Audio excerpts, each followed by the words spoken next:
Hello అండి, welcome back to Venus kitchen. ఈరోజు వీడియోలో అటుకులతోటి మురుకులను ఎలా ప్రిపేర్ చేసుకోవాలో చూద్దామండి. ఈ అటుకుల మురుకుల్ని చాలా ఈజీగా ప్రిపేర్ చేసుకోవచ్చు. ఒక్కసారి ప్రిపేర్ చేసి పెట్టుకుంటే వారం 10 రోజుల వరకు నిలవ కూడా ఉంటాయి. చాలా క్రిస్పీగా టేస్టీగా ఉంటాయి. వీడియోని ఎక్కడ స్కిప్ చేయకుండా చివరి వరకు చూసి మీరు కూడా తప్పకుండా ట్రై చేయండి. రెసిపీ కనుక నచ్చినట్లయితే ఒక లైక్ చేసి ఛానల్ని కూడా సబ్స్క్రైబ్ చేసుకోండి. ఈ మురుకుల్ని ప్రిపేర్ చేయడం కోసం ముందు స్టవ్ మీద ప్యాన్ని పెట్టుకుని అందులోకి 1 కప్పు వరకు అటుకులను వేసుకోవాలి. ఈ రెసిపీ కోసం మందంగా ఉండే అటుకులను తీసుకోండి. అలాగే మంటను లో ఫ్లేమ్లో పెట్టుకుని ఒక 30 సెకండ్ల పాటు ఈ అటుకులను ఫ్రై చేసుకోండి. తర్వాత ఇందులోకి 1/2 కప్పు వరకు పుట్నాల పప్పును వేసుకోవాలి. అటుకులు ఎంతైతే తీసుకున్నామో అందులో సగం పుట్నాల పప్పు తీసుకుంటే సరిపోతుంది. ఇప్పుడు వీటిని కూడా లో ఫ్లేమ్లో ఒక 30 సెకండ్ల పాటు ఫ్రై చేసుకోండి. ఇవి రెండు బాగా ఫ్రై అయిన తర్వాత వీటిని ఒక ప్లేట్లోకి తీసుకుని చల్లారనివ్వండి.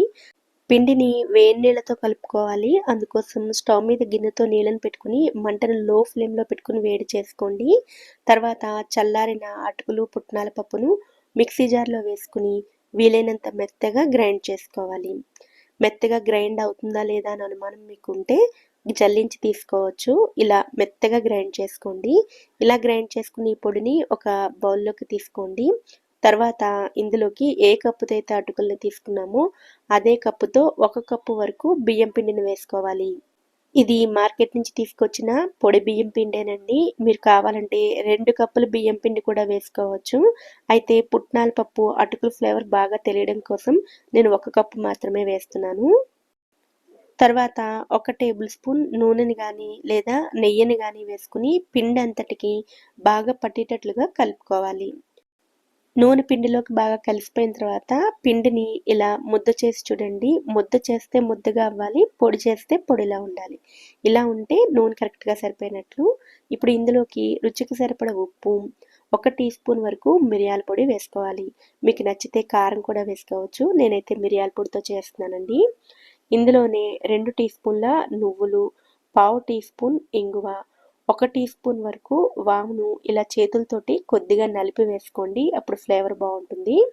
ఇప్పుడు వీటన్నిటిని కూడా స్పూన్ తోటి బాగా కలుపుకోవాలి. తర్వాత ఇందులోకి మనం ముందుగా వేడి చేసి పెట్టుకున్న వేడి నీళ్ళను వేసుకుని పిండిని కలుపుకోవాలి. దాదాపుగా 2.5 కప్పుల వరకు నీళ్ళు పడతాయండి. ముందు 1 కప్పు నీళ్లు వేసుకుని పిండిని ఒకసారి కలుపుకుని తర్వాత కొద్దిగా నీళ్లు పోసుకుంటూ పిండిని కలుపుకోండి. ముందు వేడిగా ఉంటుంది కాబట్టి స్పూన్తో మిక్స్ చేసుకోండి. చేత్తో తాగగలిగే వేడికి వచ్చిన తర్వాత పిండిని చేతులతోనే బాగా కలుపుకుంటూ ముద్దలా చేసుకోవాలి. ఇక్కడ మనం అటుకులను ఉపయోగిస్తున్నాం కాబట్టి నీళ్ళు ఎక్కువగానే పడతాయండి. అలాగే పిండిని కూడా బాగా సాఫ్ట్గా కలుపుకోవాలి. టైం గడిచే కొద్దీ కూడా పిండి గట్టిపడుతూ ఉంటుంది. కనుక ముందే పిండిని సాఫ్ట్గా కలుపుకుని పెట్టుకోండి. ఇలా రెడీ చేసుకున్న పిండితోటి మనం వెంటనే మురుకుల్ని ప్రిపేర్ చేసుకోవచ్చు. మురుకుల మిషన్లో స్టార్ సింబల్ ఉండే ప్లేటును తీసుకుని మురుకుల మిషన్లోకి ఫిట్ చేసుకుని లోపల భాగంలో ఆయిల్ని అప్లై చేసుకోవాలి. తర్వాత రెడీ చేసుకున్న పిండిని మిషన్ సైజుకి సరిపడా వేసుకుని మూత పెట్టుకుని మిషన్ ఇలా రెడీ చేసుకోండి. ఇలా సరిపడ పిండి తీసుకున్న తర్వాత మిగిలిన పిండి ఆరిపోకుండా ఉండడం కోసం మూత పెట్టుకుని కవర్ చేసుకోండి. తర్వాత ఏదైనా బటర్ పేపర్ని కానీ తడి బట్టని కానీ తీసుకుని ఇలా వీడియోలో చూపిస్తున్నట్లుగా మురుకుల కింద ఒత్తుకోవాలి. ఇలా మురుకులను ఒత్తుకున్న తర్వాత చివరి భాగాన్ని అతికించుకోవాలి. లేదంటే ఆయిల్లో వేసిన తర్వాత ఇవి విడిపోతాయి.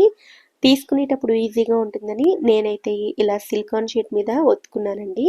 ఇలా కొన్నిటిని ఒత్తుకున్న తర్వాత స్టవ్ మీద డీప్ ఫ్రైకి సరిపడా ఆయిల్ని వేడి చేసుకోవాలి. నూనె వేడైన తర్వాత మంటను మీడియం ఫ్లేమ్లోకి మార్చుకుని రెడీ చేసుకున్న మురుకుల్ని ఆయిల్కి సరిపడా వేసుకోవాలి. ఇలా మురుకుల్లా ఒత్తడం మీకు కష్టంగా అనిపిస్తే మనం జంతికలు, కారపూస వేసుకునేటప్పుడు డైరెక్ట్గా ఆయిల్లో ఎలా అయితే ఒత్తుకుంటామో ఈ పిండిని కూడా అలాగే డైరెక్ట్గా ఆయిల్లో ఒత్తుకుని పీసెస్ కిందే ఫ్రై చేసుకుని తీసుకోవచ్చు. మంటను మీడియం ఫ్లేమ్లో పెట్టుకుని 2 వైపులా కూడా మంచి రంగు వచ్చేంత వరకు ఫ్రై చేసుకుని తీసుకోండి. ఆయిల్ క్వాంటిటీ కంటే వీటిని ఎక్కువగా వేసుకున్నట్టయితే ఇవి ఆయిల్లోనే షేప్ అవుట్ అవుతూ ఉంటాయి. ఇలాగే మిగిలిన అన్నిటినీ కూడా ఫ్రై చేసుకుని తీసుకోండి. ఇలా ప్రిపేర్ చేసిన ఈ అటుకుల మురుకులు దాదాపుగా వారం నుంచి 10 రోజుల వరకు కూడా ఫ్రెష్గా ఉంటాయి. ఈసారి మురుకులు చేయాలనుకున్నప్పుడు ఇలా ఒకసారి అటుకులతోటి మీరు కూడా తప్పకుండా ట్రై చేయండి. ఈ వీడియో కనుక మీకు నచ్చినట్లయితే వీడియోని లైక్ చేసి ఛానల్ని కూడా సబ్స్క్రైబ్ చేసుకోండి. నోటిఫికేషన్స్ మిస్ అవ్వకుండా ఉండడం కోసం పక్కనే ఉండే బెల్ ఐకాన్ని కూడా యాక్టివేట్ చేసుకోండి. Thank you so much for watching.